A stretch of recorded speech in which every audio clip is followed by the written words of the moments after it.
मुझे ऐसा लगता है कि एक तो 10 साल का एंटी इनकम्बेंसी रहा, दूसरी बात केजरीवाल जी का खुद से मुख्यमंत्री न होना। 50,000 नौकरियां दे के थोड़े सामने खड़ा जी, 50,000 नौकरियां हो गई। भगवंत मान जी की जो नई सरकार है ये नई जॉब्स देने में बहुत अव्वल है। ਮੈਨੂੰ ਇਹ ਨੌਕਰੀ ਪੂਰੀ ਮੈਰਿਟ ਦੇ ਆਧਾਰ ਤੇ ਮਿਲੀ ਹੈ, ਕੋਈ ਸਿਫਾਰਿਸ਼ ਨਹੀਂ ਹੋਈ, ਕੰਮ ਪੂਰੇ ਪਾਰਦਰਸ਼ੀ ਢੰਗ ਦੇ ਨਾਲ ਹੋਇਆ। ਪੰਜਾਬ ਸਰਕਾਰ ਦਾ ਬਹੁਤ ਧੰਨਵਾਦ ਕਰਦਾ ਜਿਨ੍ਹਾਂ ਨੇ ਸਾਨੂੰ ਓਪਰਚੁਨਿਟੀ ਲਿਆ ਕੇ ਦਿੱਤੀ। ਮਕੈਨੀਕਲ ਇੰਜੀਨੀਅਰਸ ਨੂੰ ਵੀ रिक्रूट किया। अब तक 50,000 से अधिक सरकारी नौकरियां युवाओं को प्रदान की जा चुकी हैं।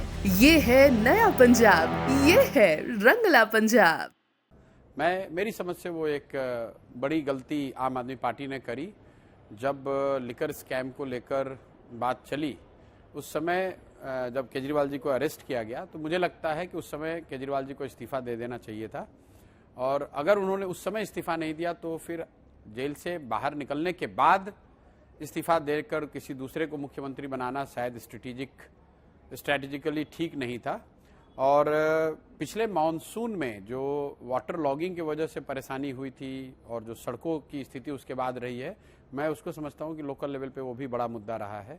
तो कुल मिलाजुलाकर केजरीवाल जी का जो पिछले 1-1.5 साल में पॉलिटिकल जो स्टांस उनके रहे हैं, इंडिया गठबंधन में जाना और फिर उससे एक तरह से निकल जाना, दूसरा आप जब आप पर लीगल केस हुए तो आपने इस्तीफा नहीं दिया, जेल गए तब भी इस्तीफा नहीं दिया, फिर वापस आकर इस्तीफा दे दिया तो मुख्यमंत्री भी नहीं रहे। तीसरी जो गवर्नेंस को लेकर जो ढिलाई, जो एक तरह से उनकी कोर कंस्टिट्यूएंसी गरीबों की थी, झुग्गी झोपड़ियों की थी, उनको पिछले मॉनसून में जो तकलीफ हुई वाटर लॉगिंग की वजह से और खराब सड़कों की वजह से, उससे कहीं ना कहीं गवर्नेंस मॉडल को भी धक्का लगा। कुल मिलाजुलाकर इन 3-4 बातों का प्रभाव रहा होगा, जिसकी वजह से उनके मुझे लगता है कि 8-9% वोट शेयर कम हुआ है। किसी भी पॉलिटिकल पार्टी का लीडर का पतन और उसकी ओबिचुअरी लिखना तो समझदारी की बात नहीं है। Definitely this setback will hit them very hard. It's very tough for them to now regain the ground from here onwards. लेकिन अगर आपको याद होगा राहुल, 2021 में बंगाल के चुनाव के बाद मेरी आपसे और आपके को होस्ट राजदीप से बात हो रही थी, और उसमें आप लोगों ने मुझे बहुत लंबा ग्रिल किया था कि why Aam Aadmi Party can not become a national alternative to Congress, why they can not be the challenger to BJP.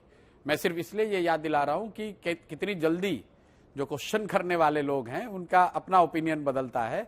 आप आज से 4-5 साल पहले आप उस दल को नेशनल ऑल्टरनेटिव के तौर पे देख रहे थे या एग्जामिन कर रहे थे, चर्चा कर रहे थे। आज आप ये कह रहे हैं कि क्या अब उनके लिए राजनीतिक जर्नी खत्म हो गई। तो उस समय भी जो बात मैंने कही थी कि नेशनल ऑल्टरनेटिव बनना इतना आसान नहीं है, एक दिन में कोई 10 साल में कोई नेशनल ऑल्टरनेटिव नहीं बन सकता है, आसान बात नहीं है इंडिया जैसे देश में। उसी तरह से जो भी उनकी व्यवस्था है, जो उनकी पार्टी है, जो उनके फॉलोअर्स है, वो एक दिन में खत्म नहीं होंगे।